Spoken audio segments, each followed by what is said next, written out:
Hi அப்போ ஒரு interview பார்த்தேன். அமித் பாவனி பார்த்தேன், சூப்பராக இருந்துச்சு. அவங்க பிக் பாஸ் வீட்டில் வச்சு லவ் பண்ணி கல்யாணம் முடிச்சுக்கிட்டாங்க. உண்மையில் அவர் ரொம்ப லவ் பண்ணார். அதுக்கப்புறம் தான் அவங்க ஒத்துக்கிட்டாங்க.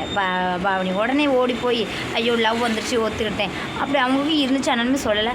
ஆனாலுமே அந்த லவ்வுக்காண்டி அந்த பிக் பாஸ் வீட்டுக்குள்ளே யாரையுமே தாக்கலை. யாருமே தாக்கி அந்த அவங்க மற்றவங்களும் பேசினா கூடி நீ பேசிட்டு போடா எனக்கு என்ன அப்படியே அந்த பொடியை தட்டி விட்ட போல் தட்டி விட்டு தூசி தட்டி விட்ட போல் தட்டி விட்டு அவங்க போயிடுவாங்க. சூப்பராக. அதுக்காண்டி யாரையுமே காயப்படுத்தலை, யாரையுமே வருத்தப்படுத்தலை. ஒன்றுமே அவங்க நல்லபடியாக லவ் பண்ணாங்க, கல்யாணம் முடிச்சிட்டாங்க. அப்போ அவருக்கு ஏதோ ஒரு ஆசை, இப்போ ஆசைப்பட்டிருக்க எனக்கு படம் நடிக்கணும்னு ஒரு ஆசை வந்திருக்கு. அதனால் இப்போ ரெண்டு பேரும் ஒன்றா இருந்தால் இவங்களுக்கு அவர் படம் நடிக்க போகும்போது இவங்க ஒத்தைக்கிருங்க பிள்ளைகள் இருந்தால் அவங்க கூட இருந்திருப்பாங்க. ஒத்தைக்கிறதுனால ஒத்தைக்கு இப்போ எப்படி இருப்பாலும் என்ன இருப்பாலும் ஒரு பயம் இருக்குது. அதனால் அவங்களும் ஹைதராபாத் விட்டுட்டு இவரு சென்னையில் ஃப்ரெண்டு கூட இருக்கார் போல் ரூமில். அப்போ நான் அங்கே இருந்தேன். அவர் ரொம்ப கேஷ்லியாக செலவு பண்ணுவேன், நான் அவ்வளோ பண்ண மாட்டேன். அவள் எனக்கு அதே போல் பண்ணக்கு என்கிட்ட இல்லை, அவகிட்ட இருக்குது. அப்போ நான் சம்பாதிச்சுட்டு அவளை பார்த்துக்கிட்டா எனக்கு பிரச்சனை இல்லை. அப்போ அவள் கொஞ்ச நாளைக்கு அங்கே இருக்கட்டும், கொஞ்ச நாளைக்கு நாங்கள் சென்னையில் இருக்கேன், எதாவது மீட் பண்ணோன்னா வந்து போட்டும் பிரச்சனை இல்லை அப்படின்னு நாங்கள் ரெண்டு பேரும் பேசி முடிவு பண்ணியிருக்கோம் அப்படின்னு சொல்கிறாங்க.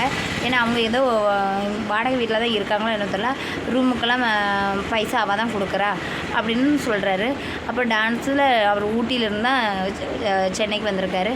அவள் எங்கேயோ ஒரு கிராமத்தில் இருந்து நானும் பேரணும் சென்னைக்கு போயிடணும், விஜய் டிவியில் டான்ஸ் ஆடிடணும்னு சொல்லி அவர் முயற்சி பண்ணி அவர் இங்கே வந்து டான்ஸும் ஆடி பிரபுதேவருக்கு டான்ஸும் கூட ஆடியிருக்காரு, எல்லாம் பண்ணியிருக்காரு. படத்துக்கும் டான்ஸ் பண்ணியிருக்காரு. இப்போ ஏதோ படத்துக்கு ட்ரெயின் பண்ணுறாரு போல். அவர் சில நேரம் நினைப்பாரான், சார் நான் அழகா இல்லையோ அழகா இல்லை, யார் சொன்னால் உடனே நீ எல்லாம் அழகா இல்லைன்னு யார் சொன்னால் சூப்பராக இருக்க, படம் நடித்து ஒரு பெரிய ஆளாகணும்னு அவருக்கு ஒரு ஆசை இப்போ வந்திருக்கு. அதனால தான் கொஞ்ச நாளத்துக்கு வேறு அவங்க வீட்லேயும் இவங்க சென்னையில் இருக்கிறதுக்கு முடிவு பண்ணியிருக்காங்க. வேறு ஒன்றுமே இல்லை. அதிகமாக அமித் பேச மாட்டாருன்னு சொல்கிறாங்க. அவங்க பாவனி என்ன பண்ணாலும் அமித் ஒன்றுமே கேட்க மாட்டார் போல், பேச மாட்டார். ஐயோ அவங்க தான் பாவனி தான் நிறைய பேசுவாங்க போல், அமித் பேச மாட்டேன். எதுவும் சொன்னால் அப்படின்னு கேட்டுட்டு இருப்பாரான்.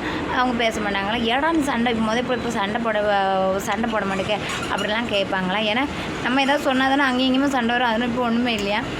அப்போ அதனால் அவங்க எல்லா பொங்கலும் எல்லா தீபாவளியும் எல்லாம் கொண்டாடிடுவாங்க. அதுக்கெல்லாம் பைசா வேணும்ல. ஆனால் இது செலவு பண்ணக்கு இவர்கிட்ட இல்லை. அதனால் ஏதாவது பண்ணி வேலை பார்த்து நல்ல கெரியரில் போயிட்டு பாவனியை நல்லா பார்த்துக்கணும்னு பார்க்கக்காண்டி தான் இந்த முடிவு எடுத்திருக்கேன்னு சொல்கிறாங்க. நல்லா இருக்கட்டும். உண்மையில் அவங்க லவ் ஜோடி சூப்பருங்க உண்மையில்.